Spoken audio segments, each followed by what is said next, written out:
Meus irmãos, minhas irmãs, nós continuamos a pregar e falar um pouquinho sobre igreja. Nós falamos do ser igreja, agora nós estamos falando do fazer igreja.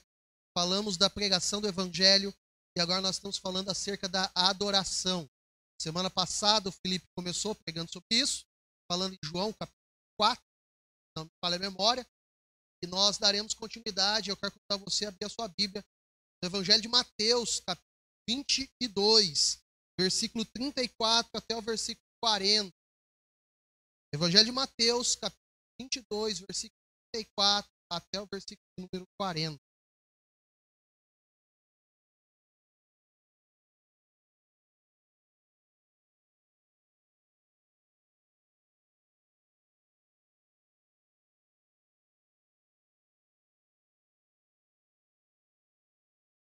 Evangelho de Mateus, capítulo 22, versículo 34 ao versículo 40. Há poucos anos atrás, eu acredito que há cerca de 3 anos atrás, não foi eu, mas nós meditamos nesse versículo, nesse texto, tá? Foi uma das exposições que nós fizemos aqui na igreja, nós pregamos acerca do Evangelho de Mateus. Mateus 22, 34 ao 40 diz assim: ao ouvirem dizer que Jesus havia deixado os saduceus sem resposta, os fariseus se reuniram. Um deles, perito na lei, o pôs à prova com esta pergunta: Mestre, qual é o maior mandamento da lei? Jesus respondeu: ame o Senhor, o seu Deus, de todo o seu coração, de toda a sua alma e de todo o seu entendimento. Este é o primeiro e é o maior mandamento. E o segundo é semelhante a ele: ame o seu próximo como a si mesmo. Destes 2 mandamentos dependem toda a lei e os profetas. Feche seus olhos, nós oraremos mais uma vez. Senhor, nós temos lido a tua palavra. Não é somente nesse momento, mas nós temos olhado para a tua palavra com zelo, com carinho, como igreja. Prova disso, Senhor, é o nosso intuito de lermos todo o livro de Salmos aqui no nosso culto, Pai.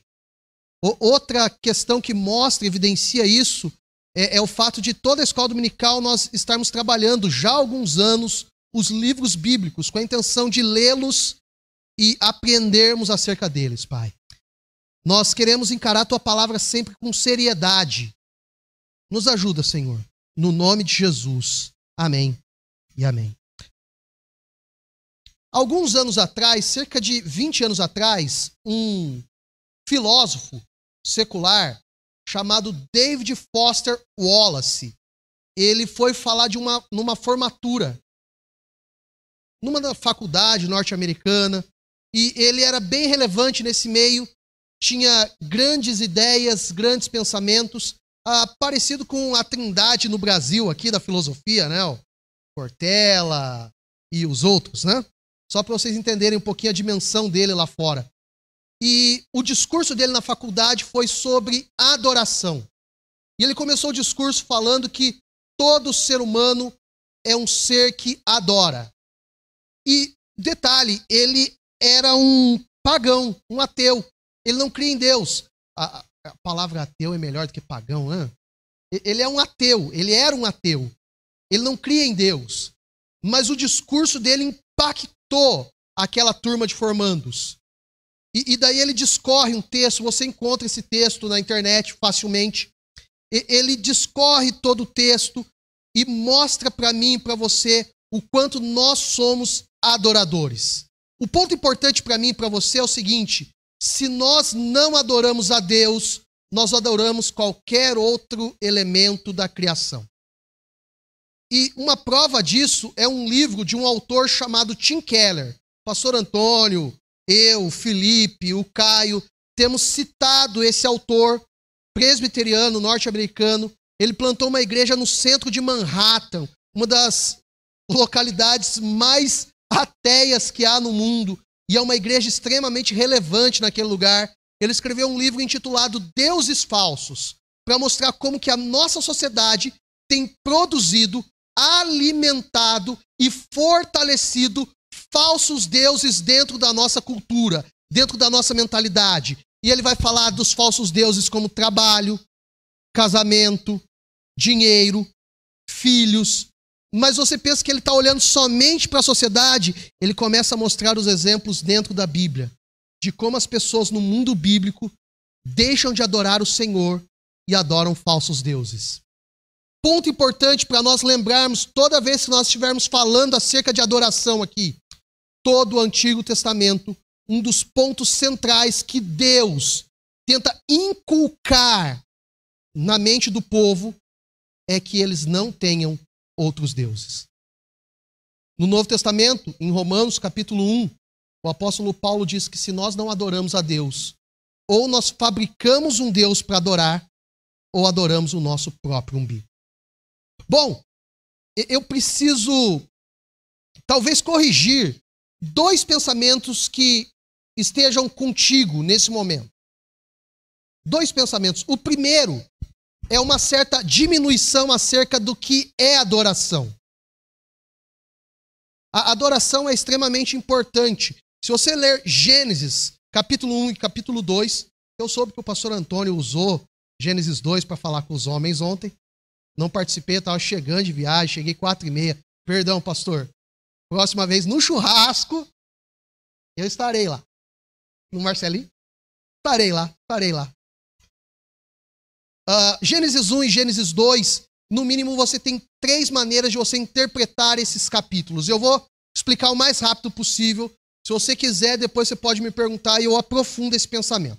A primeira é mostrar que Deus criou. E é isso que nós aprendemos na escola infantil, no cultinho infantil, na EBF. Deus criou todas as coisas e vai mostrando. Deus criando o céu, as estrelas e tudo mais. A segunda forma de nós encararmos o relato da criação, o pastor Ricardo Costa, num dia que esteve conosco, falando de Gênesis 1 e Gênesis 2, mencionou, quando ele falou que Gênesis 1 e 2 foi escrito de uma maneira apologética, para defesa da fé, porque eles estavam defendendo a fé no Deus vivo, verdadeiro e real, em contrapartida aos deuses egípcios. Sol, estrela, água, todos os elementos da criação ali que têm os seus correspondentes nos deuses egípcios. E o relato de Gênesis está mostrando, olha, se vocês pensam que aquilo ali é divindade, tem um Deus que é muito maior do que ele. E essa é a segunda forma de você entender Gênesis, que é uma ideia de apologética. A terceira, e eu quero lembrar isso, é uma ideia de adoração. Imagina o nosso templo aqui. Primeiro nós fizemos as bases, depois colocamos as paredes, por fim ornamentamos, colocamos banco e as pessoas vieram para adorar. A terra foi feita, colocou os elementos nos seus lugares e colocou por fim o ser humano para adorar a Deus. A última forma de entendermos o relato da criação é que toda a criação existe, ela há por causa de adorar a Deus. Louvar o nome do Senhor, bendizer o nome do Senhor. Então, se Deus nos criou para adoração, ela não é menor do que outros elementos dentro daquilo que nós entendemos na teologia ou na nossa vida cristã.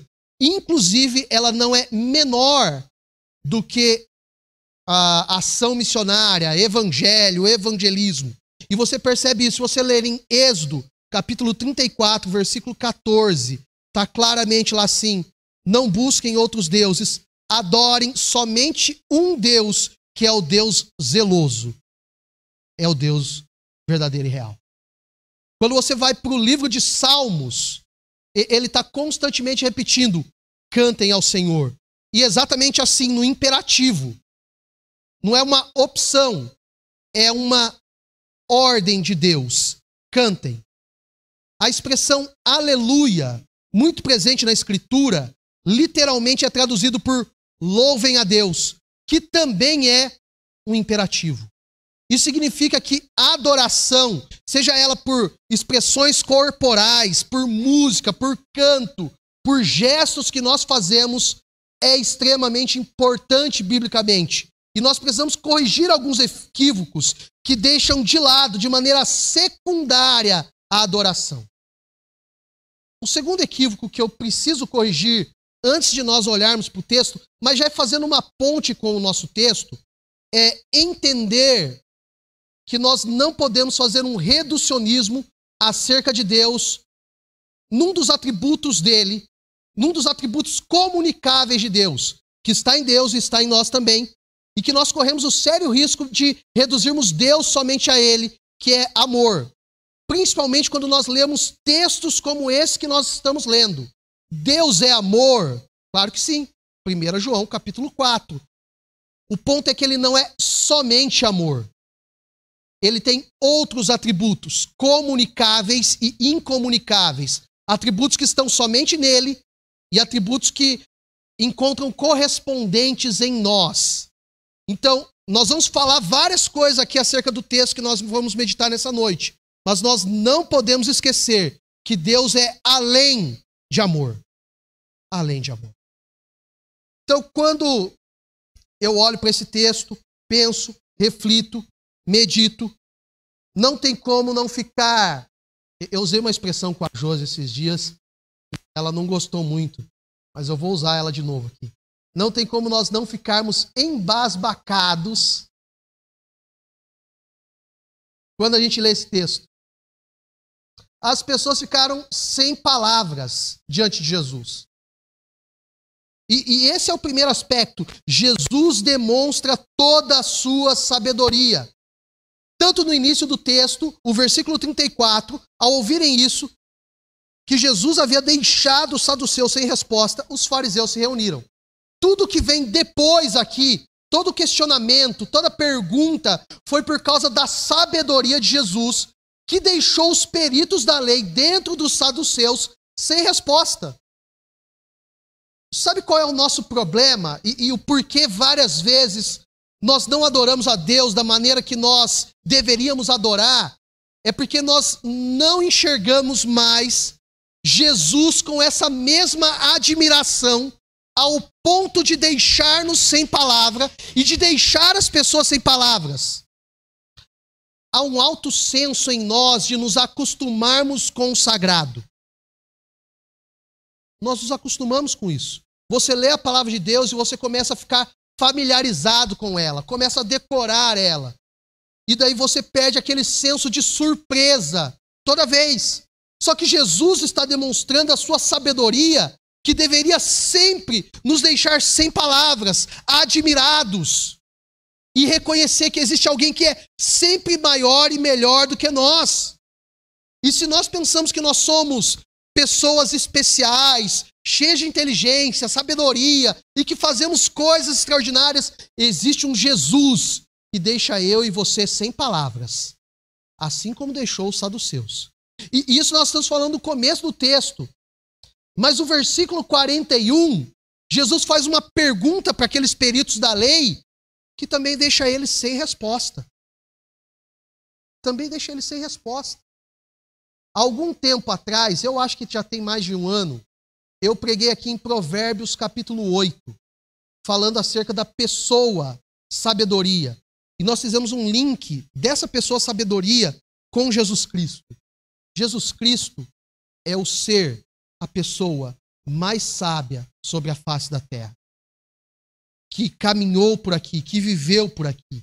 E essa sabedoria de Jesus deveria deixar todo o nosso ser admirado com isso. A partir dessa admiração, uma resposta. Essa resposta é adoração. Essa resposta é adoração.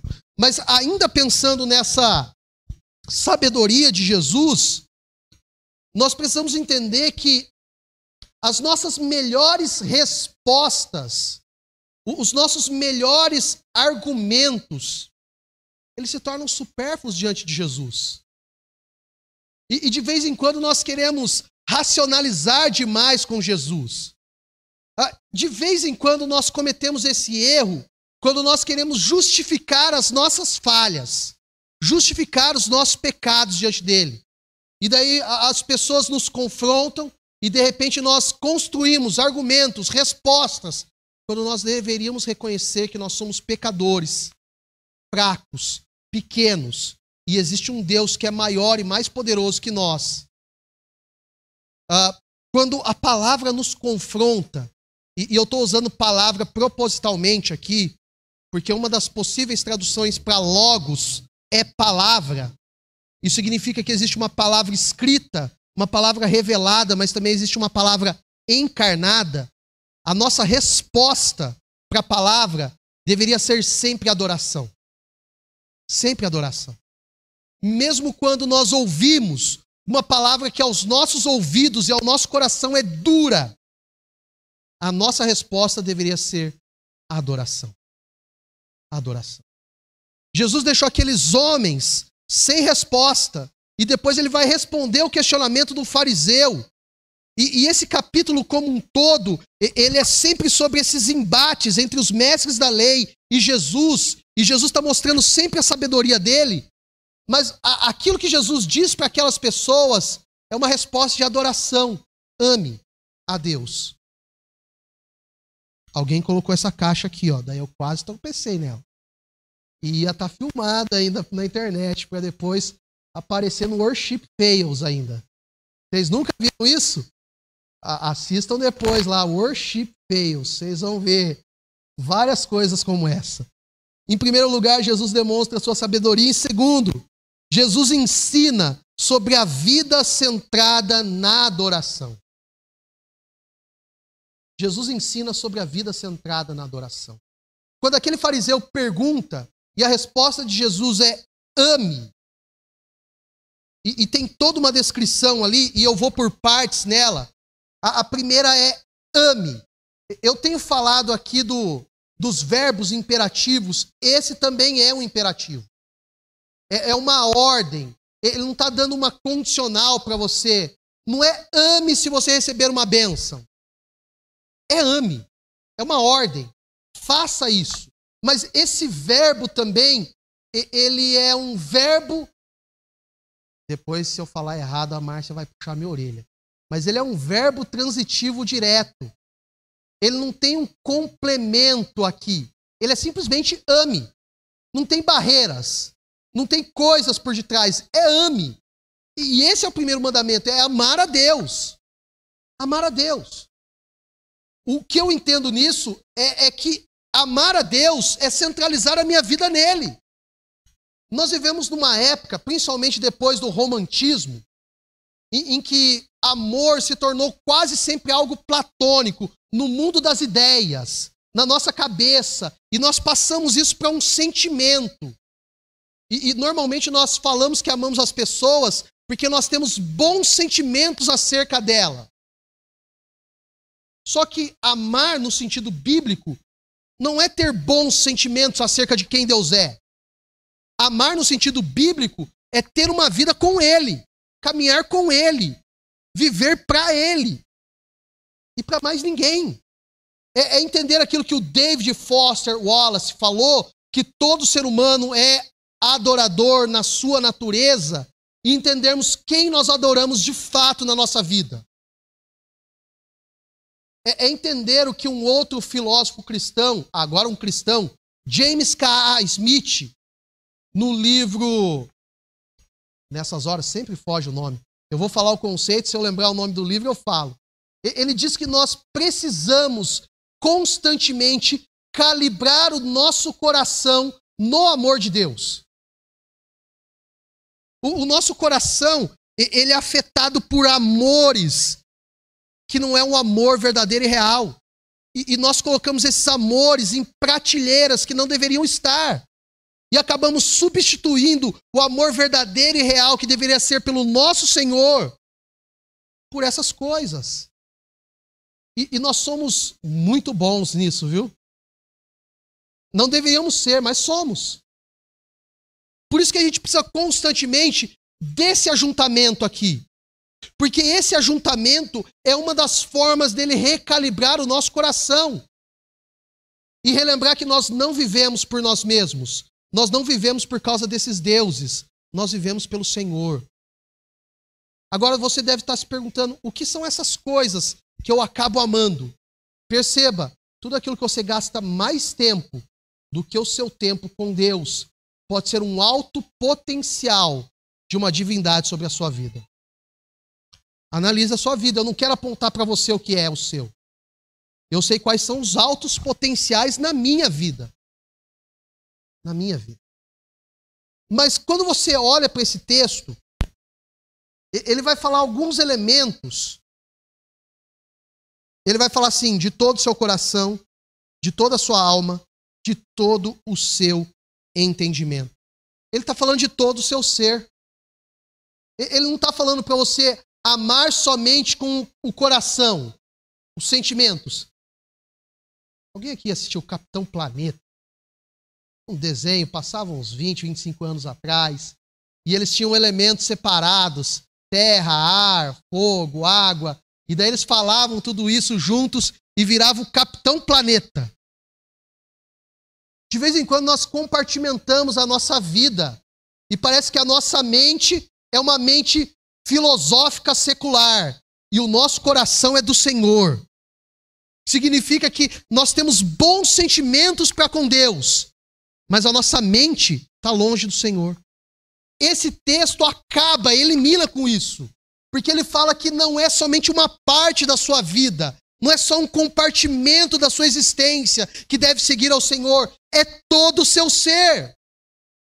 É você por completo, todinho. Tem uma música para as crianças que é mais ou menos assim, eu não vou cantar, só vou falar, tá? Mas se vocês cantarolarem por aí e fizerem o gestinho, quem sabe a gente canta junto.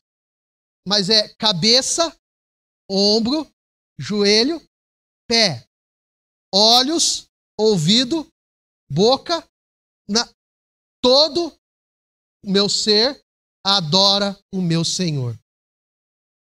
Viu como vocês sabem? Todo o nosso ser foi criado para adorar a Ele, não somente uma parte.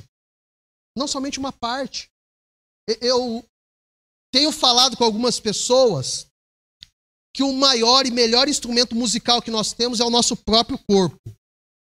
Nós cantamos, batemos palma, fazemos ritmo, nós fazemos música com todo o nosso corpo. E talvez você esteja pensando assim, eu sempre quis fazer parte do ministério de louvor. Você já faz. Você já faz. Quando você canta aí, quando você bate palma, quando você ergue as suas mãos, você já está fazendo parte desse ministério. O Spurgeon uma vez recebeu uma mulher, e a mulher pegou e falou assim, eu quero cantar para Jesus. Daí o Spurgeon falou, tudo bem. E daí, perto do culto começar, a mulher falou de novo, eu quero cantar para Jesus. Pode cantar para Jesus. Daí o culto passou, e o Spurgeon não deu oportunidade para a mulher. Daí chegou no final do culto, a mulher chegou para o Spurgeon, viu? Falei para você que eu queria cantar para Jesus. Ora, cante para Jesus. O que te impede? Ele te ouve agora. Cante para Ele. De vez em quando nós precisamos lembrar que todo o nosso ser foi criado para amar e adorar o Senhor, para louvar a Ele. E se você ainda não entendeu, o nosso texto ele mostra alguns elementos. E agora eu preciso falar que eu fui inspirado no Antônio Luiz para repetir isso, porque ele que presta atenção nisso, ele fala coisa assim. Ele repete 4 vezes a palavra tudo, todos, toda. Aqueles que são um pouquinho mais antigos de igreja vão lembrar do ministério preceito. E um dos elementos do ministério preceito era prestar atenção nas palavras que se repetem. Isso o Antônio Luiz faz bastante. Aqui está mostrando essa totalidade. Não é parte do nosso ser que adora o Senhor. Não é parte do nosso ser que ama o Senhor. É todo. Todo. É todo o nosso coração. É toda a nossa mente. É todo o nosso entendimento. Ama Ele. Sem reservas. Sem medo. Quando eu estava preparando essa mensagem, não teve como não lembrar de 2 conceitos. Na verdade, é um conceito e 2 autores. Nós vivemos quase que sempre naquilo que tanto João Calvino quanto Jonathan Edwards chamavam da dimensão dos afetos. E eles afirmam que nós somos altamente influenciados pelo nosso afeto. Aquilo que o autor do Pequeno Príncipe vai chamar de mais ou menos assim, você é responsável por aquilo que cativa nas pessoas. Só que Calvino e Jonathan Edwards falam isso de uma maneira um pouquinho mais difícil, para falar da dimensão dos afetos. Quando eles falam e mencionam isso, eles dizem que nós só adoramos aquilo que captura o nosso coração. Aquilo que nos prende. O que isso significa? Muitas vezes nós não adoramos o Senhor, não amamos o Senhor de maneira plena, completa, porque o Evangelho ainda não capturou o nosso coração. E nós precisamos que o nosso coração seja pego pelo Evangelho, pela mensagem da cruz. Terceiro lugar, adoração e missão andam juntas. Se o primeiro mandamento eu quis relacionar propositalmente com adoração, o segundo que Jesus cita aqui, não tem como eu não mencionar missão. Porque normalmente nós relacionamos a segunda parte, o segundo mandamento, amar o próximo como a ti mesmo, com duas coisas. Primeiro, aquilo que os coaches têm falado por aí. Você precisa olhar para o seu espelho e dizer assim, esse cara sou eu. Eu sou bom. E cantar a música do Roberto Carlos. Sou bom, sou bom, sou bom. Fui longe, né? O segundo, quando eu olho para isso, é que normalmente nós pensamos em amar o próximo sempre em boas ações. E que, de fato e de verdade, precisa relacionar com boas ações. Eu não estou negando isso.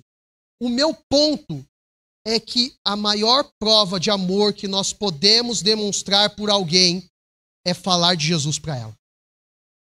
Para mim, esse é o maior elemento. E o meu problema é que várias vezes nós fazemos de tudo para as outras pessoas. Nós entregamos cesta básica, nós damos carona, mas não falamos de Jesus. Nós agimos com boas intenções, queremos que elas sejam abençoadas, fortalecidas, mas nós guardamos para nós mesmos o principal. Então, a maior expressão de amor que eu e você podemos ter para com o próximo é falar de Jesus para ela. As nossas conversas deveriam ser recheadas da presença de Jesus. Foi Jesus que falou, né? A boca fala do que o coração está cheio. O problema é que várias vezes o nosso coração está cheio de outros deuses e não de Jesus. Por isso que nós falamos pouco dele. Pouco. Os monges tinham uma disciplina espiritual chamada ofício divino. E eles marcavam o dia por encontros com Deus. Então eles acordavam 5 da manhã e tinham um tempo de oração. Às 7 eles faziam uma leitura bíblica. Às 10 eles meditavam no Salmo 23. Meio-dia eles liam salmos. Eles liam salmos, todos os 150 salmos, em uma semana durante as refeições. Sempre ficava alguém lendo e as pessoas ouvindo. E eles iam marcando os dias. O dia por encontros com Deus. Pequenos encontros. Nós perdemos esse hábito. Nós acordamos preocupados com o nosso trabalho. Esquecemos de agradecer pela noite do sono.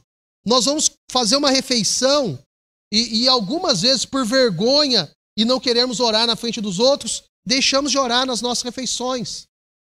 Nós esquecemos de chegar à noite e fazer uma oração de agradecimento pelo dia que nós tivemos. Perceba, se nós cumpríssemos isso na nossa agenda, nós marcaríamos o nosso dia por pequenos encontros com o Senhor. E nós pensamos que uma espiritualidade vibrante é sempre daquela pessoa que para 4 horas para orar durante a semana e jejua 7 dias seguidos. Mas nós podemos ter uma espiritualidade vibrante por pequenos encontros com o Senhor. Pequenos momentos que nós nos relacionamos com Ele. Deixa eu ver o que eu não falei aqui. Quando nós falamos de Jesus para as outras pessoas e elas creem, nós reunimos outros adoradores nesse lugar e nesse ambiente. Quando nós pregamos Jesus para as pessoas, elas creem e elas começam a ir nos nossos ecos, elas começam a vir no nosso culto. O que elas vão fazer nesses lugares é adorar o Senhor.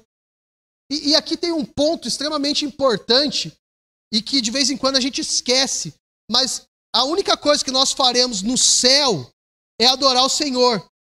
Se vocês lerem Apocalipse 4, Apocalipse 5, a descrição que João faz dos... Eu não poderia estar citando esses textos agora, né? Semana que vem o Antônio Luiz vai pregar, o pastor Antônio vai pregar Apocalipse 5. Ó, já estou dando outro spoiler. Fica quieto. Mas o que nós faremos é adoração. É adorar. Adorar o nosso Deus. O que nós fazemos aqui na igreja? Adorar o Senhor. Adorar o Senhor. Quarto e último. Toda a Escritura aponta para essa dupla missão. E eu quis propositalmente colocar a Escritura aqui. A dupla missão é adoração e missão. Mas eu quis enfatizar a Escritura aqui porque Mateus faz isso. Ele, citando Jesus, ele diz: destes 2 mandamentos dependem toda a lei e os profetas. Uma da divisão que o Antigo Testamento tinha, quando eles estavam escrevendo Mateus, não existia o Novo Testamento.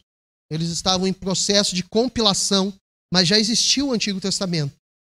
Uma das formas de separação entre o Antigo Testamento é Pentateuco, lei, e de Josué em diante, profetas.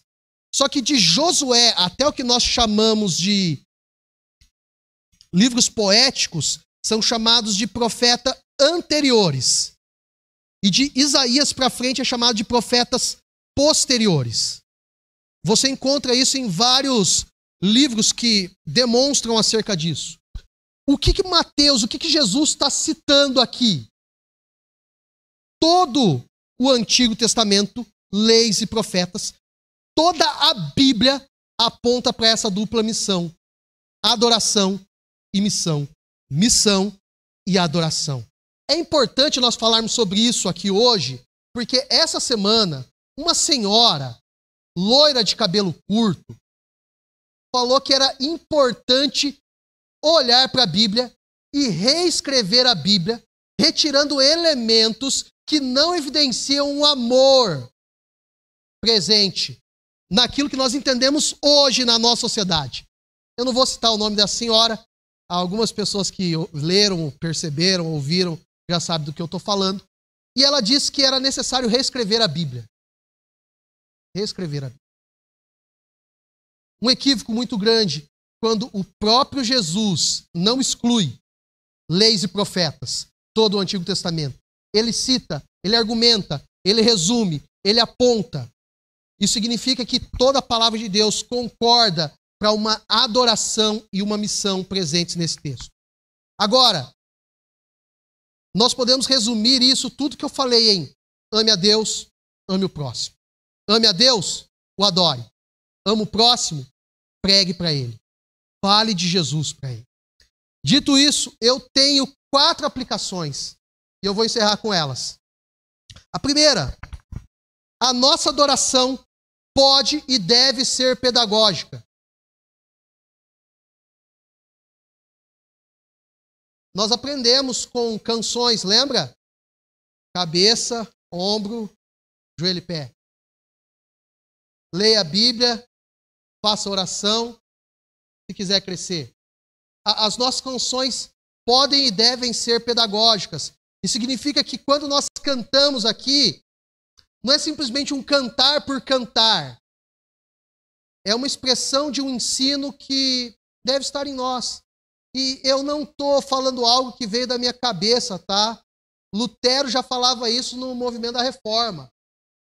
E ele compôs mais de 1000 hinos, mais de 1000 canções. Então nós não estamos aqui enchendo linguiça no momento do culto. A expressão não é uma expressão bonita. Deixa eu falar. Nós estamos aqui porque as nossas músicas devem ensinar algo. Por isso nós cantamos a última canção antes da palavra. Cristo é a nossa vida, o motivo do louvor, pois Ele morreu a nossa morte para vivermos a sua vida. Isso tem que ficar enraizado no nosso coração.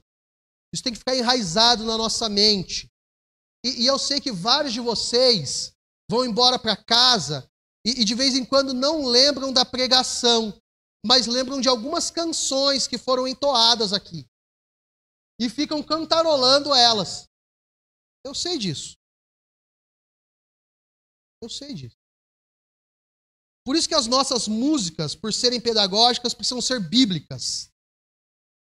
Precisam conter o evangelho. Por isso que é importante cantarmos porções da Escritura. Hoje pela manhã, na escola dominical, nós cantamos boa parte de João 14. Segunda aplicação. Nossa adoração precisa ser intencional e intensa. Os jovens estão cansados de ouvir eu falar isso. Eu repito isso sempre com eles. O que eu quero dizer com isso? O autor Richard Foster, daquele livro que eu citei na última pregação, que era do Marcelinho, passou para o pastor Antônio, voltou para o Marcelinho e está comigo até hoje. Mas se eles perguntarem se está comigo, eu nego. O problema é que ficou gravado agora, né? O Richard Foster diz que a adoração é uma disciplina espiritual. E que em alguns momentos você não vai querer adorar a Deus. E você precisa praticar isso para que isso se torne um hábito na sua vida. Constante, rotineiro na sua vida. Rotineiro. Se nós aplicarmos de acordo com o texto que nós lemos, tem vezes que nós nos esquecemos de amar a Deus com todo o nosso ser, com toda a nossa mente, com todo o nosso entendimento. E nós precisamos voltar intencionalmente e intensamente fazermos isso. Terceira aplicação. Cantar, louvar, escrever são excelentes práticas de adoração. Entretanto, não são as únicas. Uma outra vez que nós falamos sobre adoração aqui na igreja, nós falamos que a nossa vida deve ser um culto a Deus. Porque nós vivemos coram Deus. Constantemente perante Deus. Não tem para onde nós formos que Deus não está presente. Então, isso significa que nós deveríamos trabalhar em adoração a Deus. Estudar em adoração a Deus. Cuidar dos nossos lares, das nossas casas, em adoração a Deus. Adoração a Deus. Então, pode ser que eu esteja falando e você esteja entendendo cantar, louvar, escrever, erguer as mãos. É um pouquinho mais profundo do que isso. Um pouquinho mais profundo. É uma vida cultica diante de Deus. Isso significa que o nosso culto não encerra quando impetrarmos a bênção aqui. Ele continua diante de Deus. Continua. Agora, como nós adoramos a Deus no nosso trabalho? Como nós adoramos a Deus na nossa casa? Como nós adoramos a Deus quando nós dirigimos o nosso carro? De preferência em tomar multa. Só quem entendeu aí. Quarta e última aplicação. Nossa adoração, ela precisa ser contagiante, atracional. As pessoas lá fora, quando veem a nossa adoração, elas sentem vontade de adorar o Senhor. Eu coloquei uma última frasezinha junto com isso, que é assim, com um viés de excelência. Nós pensamos que excelência é quase aquilo que só acontece no meio profissional. Excelência é fazer o melhor que nós podemos fazer, com as competências e habilidades que nós temos hoje e com as ferramentas que nós temos ao nosso alcance. Então é possível fazermos excelente com aquilo que nós temos e com quem nós somos nos dias de hoje. É possível. Ame e adore o Senhor nosso Deus. Quero chamar o pessoal do louvor para vir à frente.